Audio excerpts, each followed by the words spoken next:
ಇವತ್ತು ನಮ್ಮ ಅಪ್ಪಾಜಿ ನಮ್ಮ ಮದು ವೆಡ್ಡಿಂಗ್ ಆ್ಯನಿವರ್ಸರಿ ಇರುವ ಪ್ರಯುಕ್ತ ಲಾಂಗ್ ಡ್ರೈವ್ ಔಟಿಂಗ್ನ ಪ್ಲ್ಯಾನ್ ಮಾಡಿದ್ವಿ.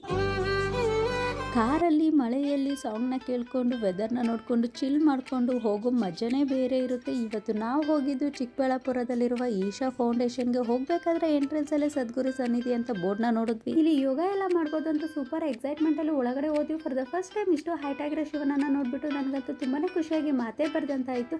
ಹಾಗೂ ಇಲ್ಲಿ ಸುತ್ತಮುತ್ತ ಗುಡ್ಡ ಬೆಟ್ಟ ಕ್ಲೌಡ್ಸ್ ಅಂತೂ ಓ ಮೈ ಗಾಡ್, ಕಪ್ ಐಸ್ ಕ್ರೀಮ್ ಥರ ಕಾಣಿಸ್ತಿತ್ತು. ನನಗಂತೂ ಕೊಟ್ಟಿರೋ ತಿಂದೇ ಬಿಡ್ತಿದೆ, ಅಷ್ಟು ಚೆನ್ನಾಗಿ ಕಂಗೊಳಿಸ್ತಾ ಇತ್ತು. ಹಾಗೆ ಒಂದೆರಡು ಫೋಟೋಸ್ನೆಲ್ಲ ತಗೊಳ್ಳೋ ಅಷ್ಟರಲ್ಲಿ ಹೊಟ್ಟೆ ಸಿಕ್ಕಾಪಟ್ಟೆ ಹಸಿತಿದೆ ಅಂದ್ಬಿಟ್ಟು ನಾವು ರಿಟರ್ನ್ ಆಗಬೇಕಾದ್ರೆ ನನ್ನ ಮೂಗಿಗೆ ಮಸಾಲೆ ದೋಸೆಯ ಪರಿಮಳ ಘಮಘಮ ಅಂತ ಬಂತು. ಈ ಪರಿಮಳ ಎಲ್ಲಿಂದ ಬರ್ತಿದೆ ಅಂತ ಕಣ್ಣಾಯಿಸಿದಾಗ ನನ್ನ ಕಣ್ಣಿಗೆ ಬಿದ್ದಿದ್ದು ಕಲ್ಯಾಣಿ ಊಟ. ತಡ ಮಾಡಿದೆ ನಾವು ಹೋಗಿದ್ದು ಕಲ್ಯಾಣಿ ಊಟಗೆ. ಹೋಗಿದ್ದು ದೋಸೆನ ತೊಗೊಂಡು ಇನ್ನೇನು ತಿನ್ನಬೇಕು ಅಷ್ಟರಲ್ಲೇ ನಮ್ಮ ತಲೆಗೆ ಒಂದು ಯೋಚನೆ ಬರುತ್ತೆ, ಎಲ್ಲಿ ಕುತ್ಕೊಂಡು ತಿನ್ನೋದು ಅಂತ. ಹಾಗೆ ಒಂದು ಅಂಕಲ್ ಹೇಳಿದ್ರು, ಎಲ್ಲಿ ಬೇಕಾದ್ರೂ ಕುತ್ಕೊಂಡು ತಿನ್ಬೋದು, ಬೆಟರ್ ವ್ಯೂಗೆ ಕಲ್ಯಾಣಿ